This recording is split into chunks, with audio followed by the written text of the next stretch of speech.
Hello everybody and welcome back to the channel where the Conservative Party conference is in full swing. Kemi Badenoch made her opening remarks to the conference yesterday. Of course, this is Kemi's first conference as the party leader. Is it going to be her last? Is it time up for Kemi? Well, I think it is, yes. And the reason for that, frankly, if we go and look at the opinion polling, the Conservatives, when she took over, they were up at 25% of the vote, just 4% behind the Labour Party. And here we are, almost 12 months on, and they're down at 17%. Look, after a year, she has to own that. Kemi has to own that. Her strategy, I think, was poor. She made the decision to retreat from the public space, go underground, go into CCHQ, get their heads together and figure out policy. But they did that for basically a year, and they've been pretty much not heard of for a year.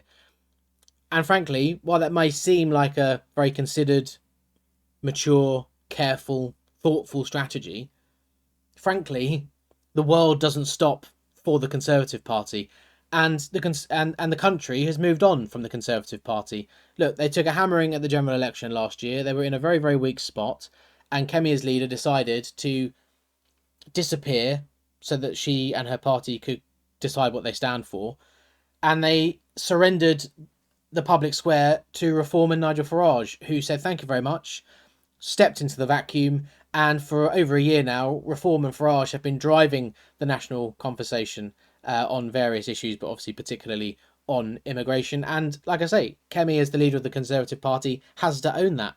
They got battered in the May local elections because of this strategy, because they were unheard of. And like I say, the country has just moved on from them.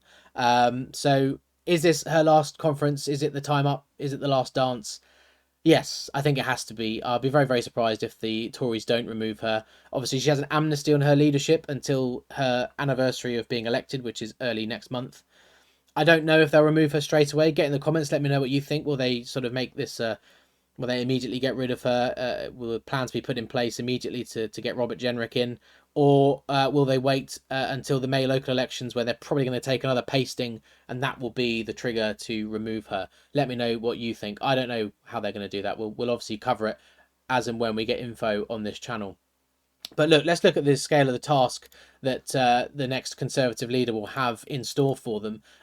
This, of course, as you know, is the nowcast map via Election Maps UK. Electionmaps.uk, by the way, you can go and check that out for yourself. It's all free and very, very useful.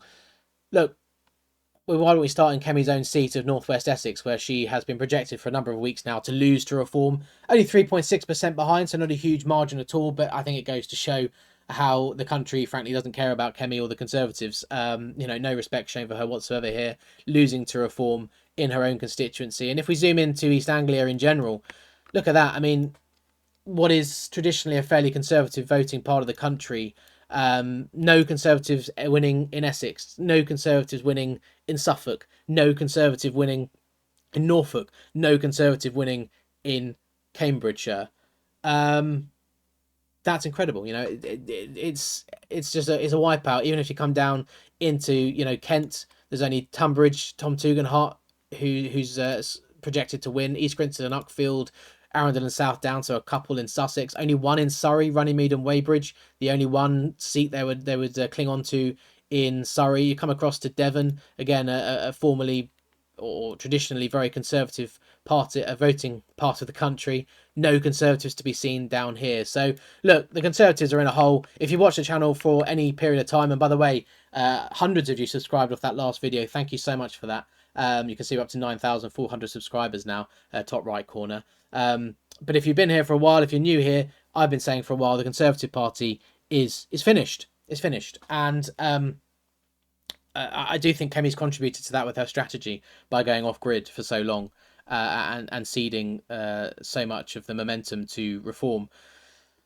I think the scale of their issues and why I think they're done is displayed even clearer on this margin tab. So this map shows us how far ahead a party is in a constituency. The darker the colour, the further ahead that party is.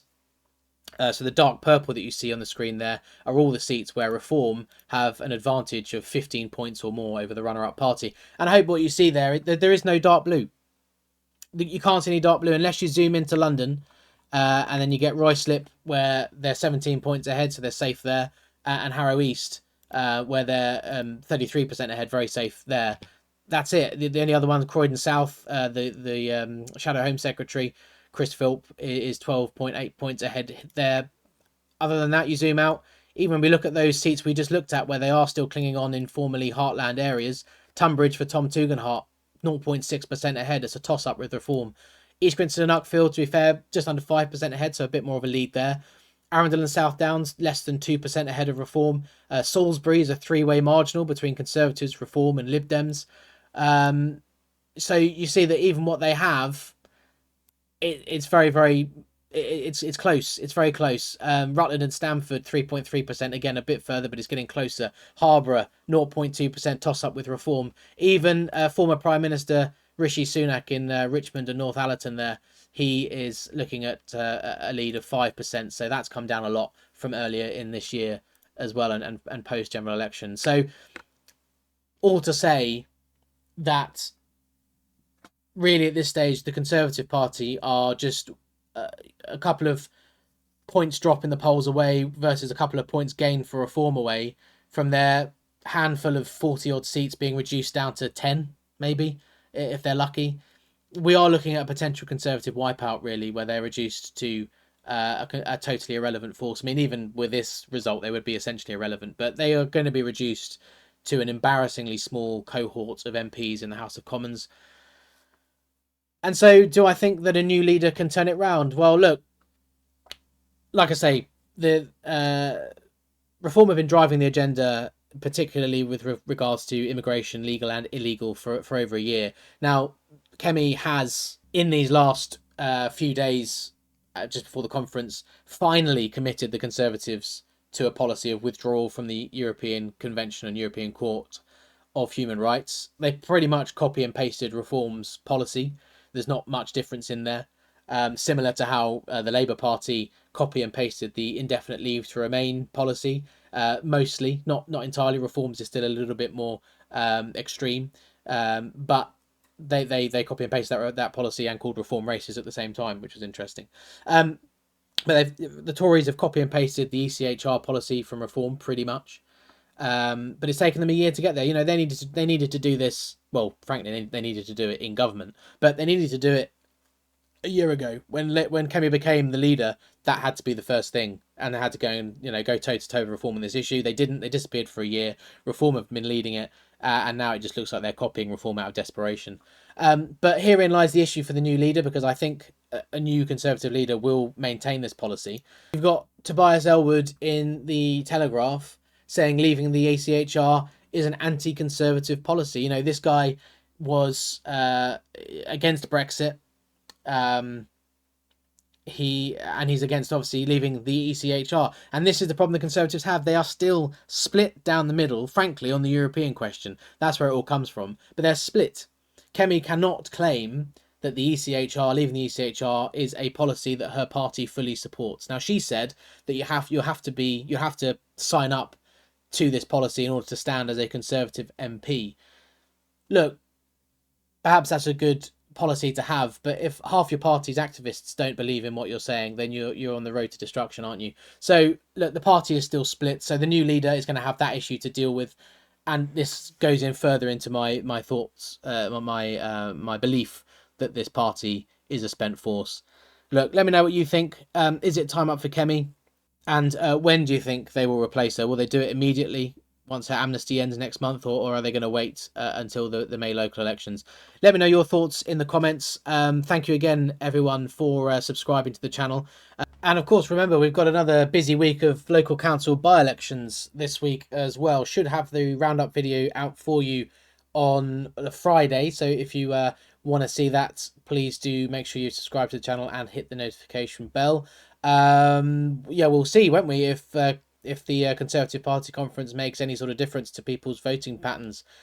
Conservatives are defending a couple, so we'll see. Is the trend going to continue where they kind of take a bit of a battering, or is there going to be signs of life after this conference. We will have to wait and see on Friday. Thank you everybody for watching, and I'll see you on the next one.